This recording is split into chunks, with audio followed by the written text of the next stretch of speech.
Hey there fellow gamers, and welcome to the very first video on nuclear option. I'm Tactical Bootneck and we're gonna jump straight into learning this game. I've not played it, I've literally just set up all my controls and we're gonna jump in and see how it goes. So we're gonna jump in with a single player and we're gonna try and do the 5 essentially tutorials on this so that one for one you guys can have a look at the video and you guys can see if it's something you can do and to see if it's something you want to do, and maybe it can also help you learn the game a little bit. So we're gonna jump into the taxi and takeoff start mission. I don't know if we could pick a... okay, no. So all right, so we're gonna put the throttle. I've got all my HOTAS stuff set up. I've got my my Delin clip tracker set up, eye tracker.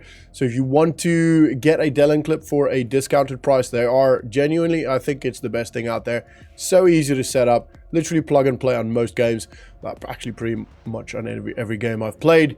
And the customization is sick. Super light, it's wireless, it's chargeable, it's very, very good. So go check it out in the description. There will be a link to the Delin clip. And so firstly, we've got to just put up the throttle to 20%. All right, so this is fairly similar to DCS, it looks like. And as you can see, I mean, the graphics isn't insane, but the cockpit looks pretty good. It's obviously all near future equipment or planes. And you can hear the vehicle up there, which looks like a Scud launcher. And we've got the air brake. We've got our IR tracker set up here so we can actually look around. There you go. So yeah, pretty cool. We can see the wings just about. Actually, if I do this, that should see me.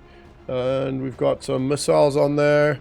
Over here, we've got some more missiles. All right, so it looks like we've got 2 Sidewinders. I don't know much about these missiles. I love DCS, but I struggle a lot with it. Anyway, right, we're going to push up to 20% throttle, they said.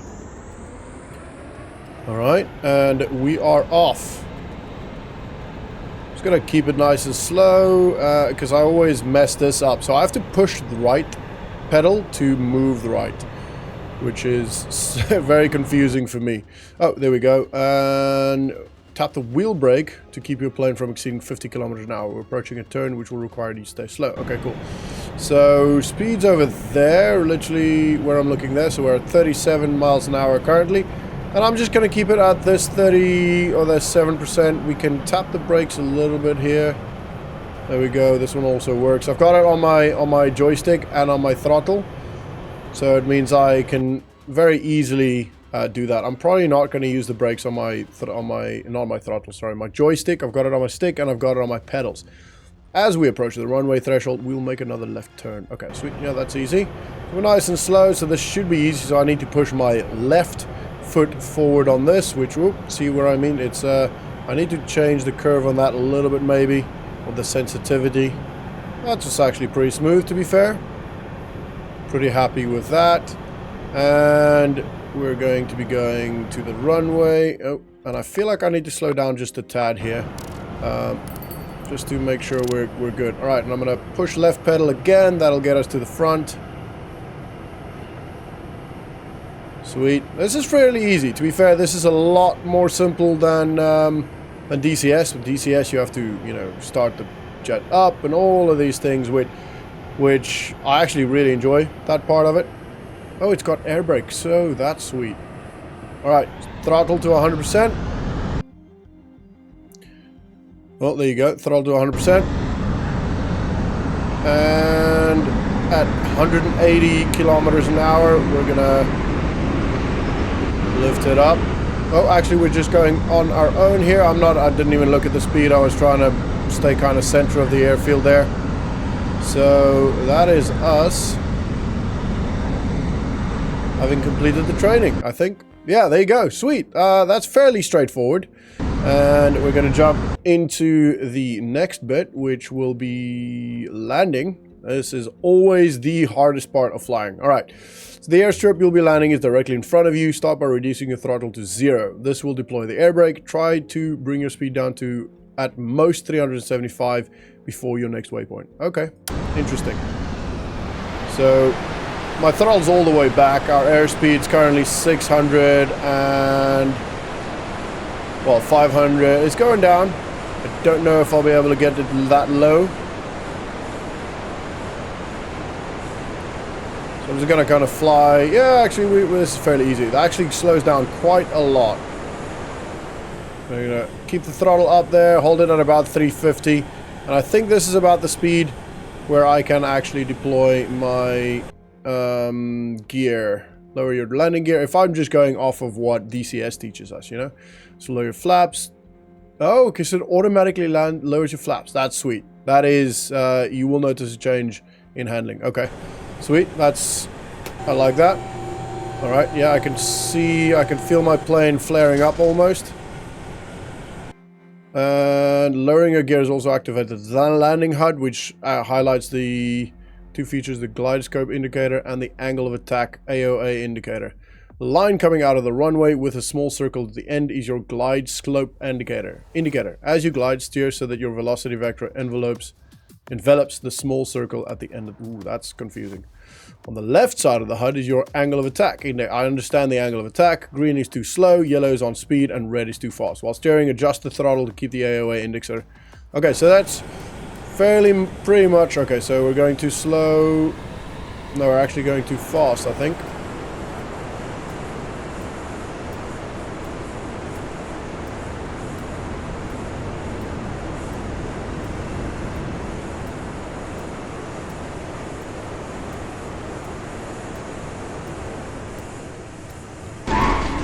I mean, we successfully landed, but I think that was a bit of a rough landing, to be honest. Alright, immediate, we want to go right, immediate air brake or brake on the wheels there. And we're going to get below 50, and we're going to turn a left off the runway. Oh, that's maybe a bit fast. Sweet! Normally you wouldn't come to... That's what I did there. Yeah, happy days. Alright, sweet. That's... Whoops, I should have gone over there. Oh, no, that's done. Okay, cool. When you come to a stop on an airbase, you can disembark the plane using the eject key. This will return your plane to the inventory. This will be important later. Okay, well, that's fairly easy. All right, cool. So far, I'm finding this a lot easier than DCS. I really want to make some DCS content. I absolutely love it, but I'm really struggling to find the time to actually learn DCS. So I'm picking up this game as an interim for learning the flights, learning to combat, you know, the basic stuff, and then going over to DCS and seeing how that translates over. So targeting and weapons. This should be pretty interesting. Today you will learn how to target and fire on enemy units. Your heads-up mounted display will highlight all units known to either your aircraft sensors or the data link system. Observe the various units highlighted in front of you. Okay, so there's five, sorry. There's 2 aircraft and ground to ground. Okay. Anchored to the center of your view, there is a target designated diamond, which will become visible when you look around. You can select targets by looking at a unit and pressing the target select button. Enter or X on the controller. If you are using virtual joystick, mouse flight, you will need to hold the free look button, default right mouse, okay? If you're using a controller, you should make sure virtual joystick is disabled in options and use the right stick to look around, okay? You can add multiple targets to your designation. Oh, that's cool. To remove the last designated target, press target cancel. Okay, that's fine. I think I remember what I set it up as. Take some time to practice selecting the deselect and deselecting targets. You will need to be proficient at this and be able to do it quickly under pressure in order to be truly effective in combat. When you are ready to start shooting, fly to the marked waypoint. Okay, so we're gonna look at that one. Does it select it?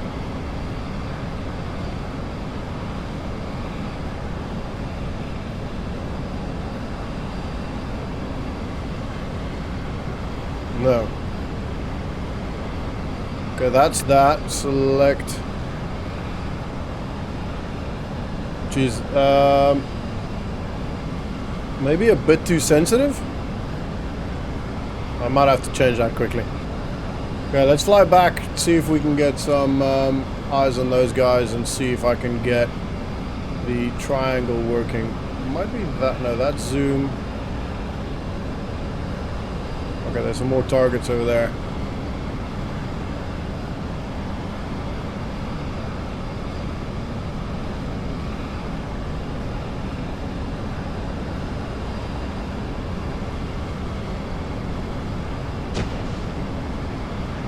That's flares. Getting a bit low there. That's flares again.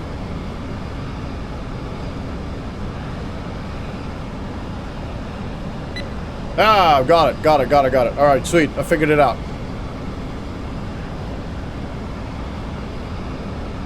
Alright, let's go and get to the waypoint.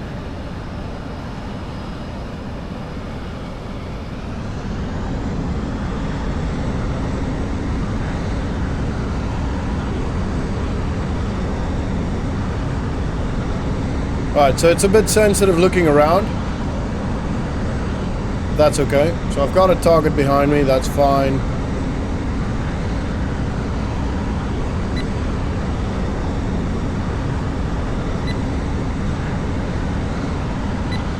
Alright, there we go. We got him selected. 4 new contacts. Enemy trucks are present at bearing 060. Press the next weapon button, default tab key or D, until your AGM are selected, and then designate the 4 enemy trucks as targets and fire on them. A single trigger pull, default spacebar, okay, will release 1 munition per designated target. Shoot when target is within a minimum and max on the range indicator. Ooh, that's gonna be... All weapons are fire and forget. It's not quite accurate, but okay.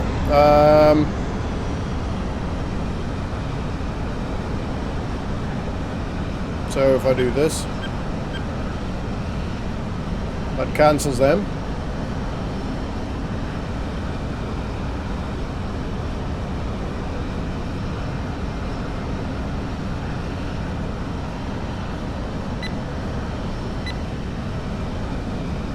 Okay, so it's not as sensitive as it needs to be. Alright, it's not as sensitive as I initially thought.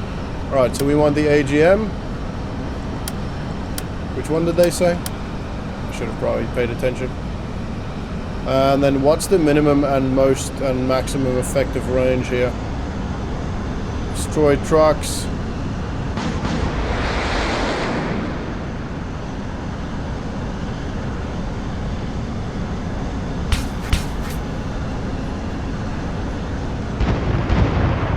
That is pretty cool, to be fair.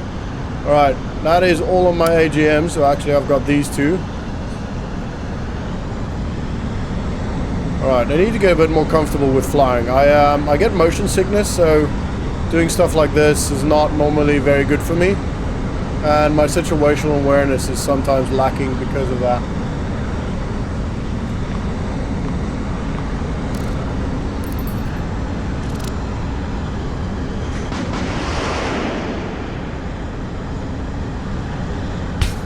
Oh, that's actually really easy, to be fair.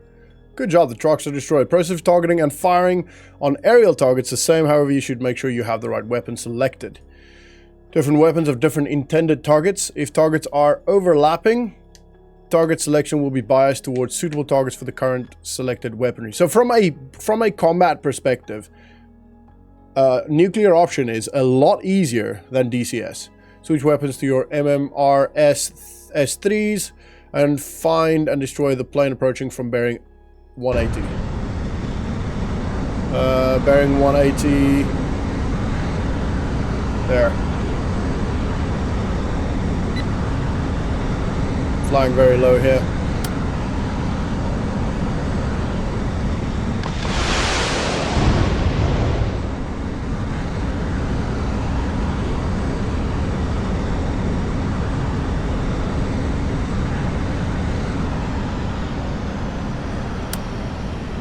Alright, guess we're going guns.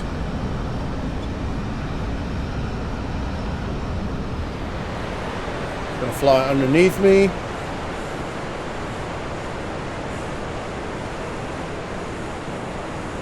I think.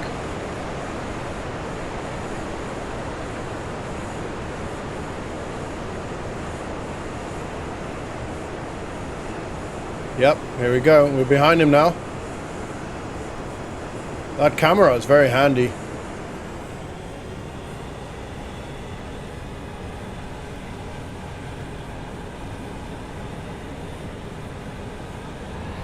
Alright, let's catch up. Okay, cool. Alright, let's do it.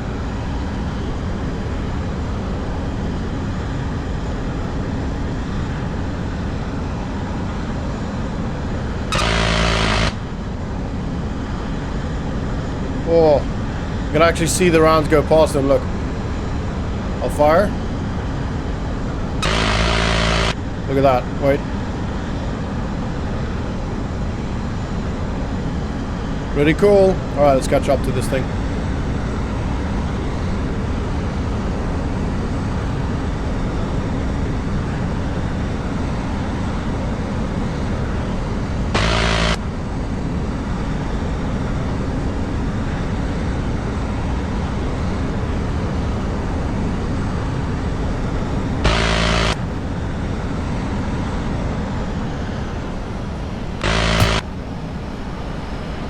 Going down.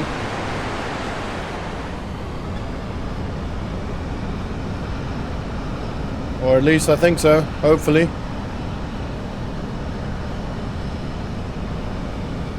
Maybe not. Okay. We're gonna come in to the left of him, to the right of him, sorry. There we are.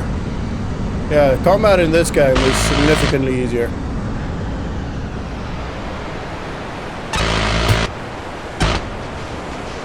Yay! Hey, that's sweet. I'm loving this. This is a lot easier than DCS. So if you're into flying games, so far at least, for me, I'm really loving this. I'm having a lot of fun. It's not as difficult and as hard to learn than DCS. So definitely worth giving a shot if you're into flying games. Missiles that see via...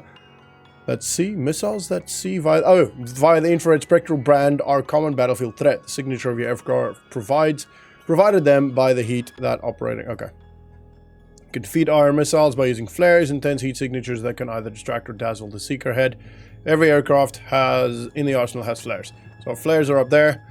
In front of you is a linebreaker SAM, which fires IRM S1s. It has an effective range of 5 kilometers, 3 miles. To pass the training, you will have to fly within half that distance from it, and then return to this point alive. Oh. I love that. It's not okay, it's oh. Okay. Make sure flares is selected and visible in the top of the right HMD, which is there. When fired, press and hold the countermeasure button, default. Okay.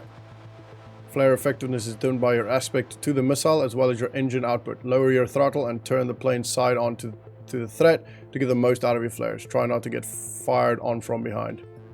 Okay.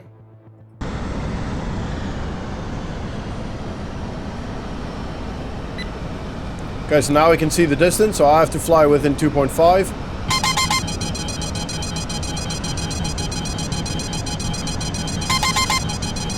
Right engine fire. Oh, well, that was so quick. I need to understand how fast it's flying. Maybe I could shoot it.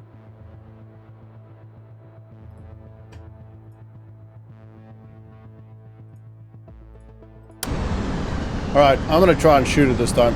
Screw that thing.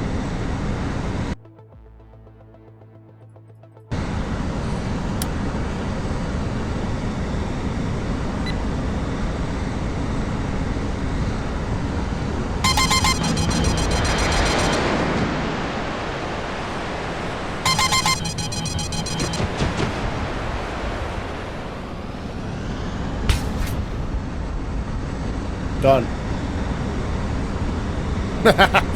This is probably not going to work. I mean, they never said I'm not allowed to do that. There you go. That's what you do IRL, so, you know. I think it's fair. The firing of this weapon, of these weapon systems, are so much easier than in DCS. And although that was a bit difficult, because I didn't try and kill it, I should have just thought about that earlier. But although, you know, that was a bit more difficult, there's a bit of a dead zone on my joystick, which I need to remove. But that's alright. Sweet, mission complete. And next up, we're gonna do the radar training. which radar countermeasure. And then we're going to do the first mission, but that will be the next video. This is already quite a long video. All right, positioned on a small island 20 kilometers in front of you are two trucks. One tows a launch system for R9 Stratolance missiles, while the other carries a connected radar that provides guidance for them. The emission from the radar is detectable by your radar receiver, and the direction to the radar is indicated by an orange line on the minimap. As radar-based detection relies on bouncing a single signal off of something, you can detect radar emissions at approximately double the range of radar system. Okay, sweet. Having received an emission doesn't necessarily mean you have been spotted. It means you have detected a radar is being used. In this instance, however, you have definitely been spotted. The radar track has a range of approximately 40 kilometers. The radar will now be used to guide a Stratolance missile into you. Again, oh, I love that. So I'm going to put to my radar jammer. The bright light rising up off the island is a Stratolance missile you have been fired at. As you are high in the air, well within the range of the missile, the only way to survive this encounter is by executing a notch. Notching is short, can be described as flying perpendicular to the enemy radar. Doing this removes the Doppler shift from your return frequencies. Is too much technical, making it harder for the radar to track you. Our goal will be to get to cover behind the mountains. Start by breaking right, diving toward the water surface, and getting the incoming radar line to stay at your 9 o'clock. You should also select your radar jammer by pressing OK.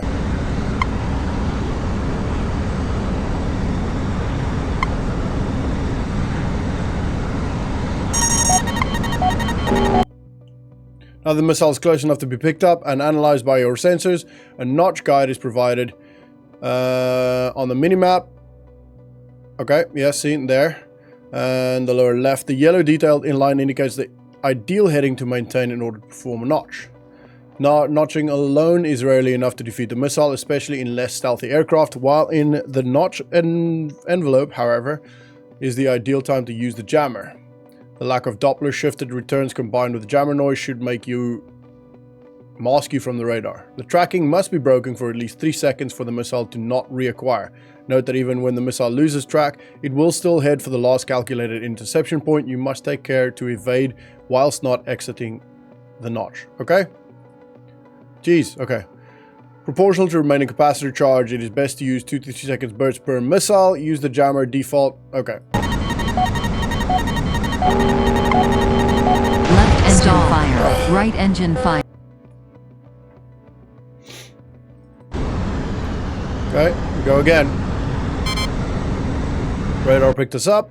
I'm gonna make sure we're on radar. It's fired. Notch.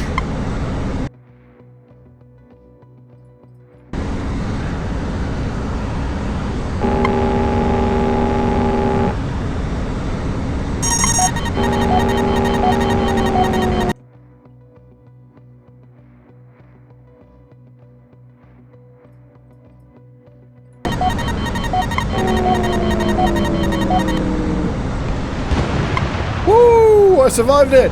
Yeah! Look at that. Alright, that radar sounds weird when it loses its power, doesn't it?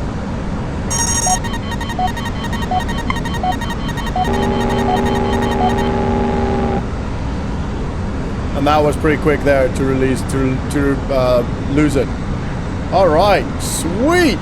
That takes a lot, to be fair. It's not easy. It's not as easy as you'd think, but it is a lot easier than DCS, which I really enjoy. If you want to see more of this and DCS and flight content, I absolutely love flying, which is why I have the HOTAS and all of this stuff. So if you want to see all of this, then please just let me know down in the comments by chatting about it to me, and also liking the video. It really makes a difference, and it shows me that you guys want to see it. All right, thank you so much for watching. Have a good one. I'll see you guys next time.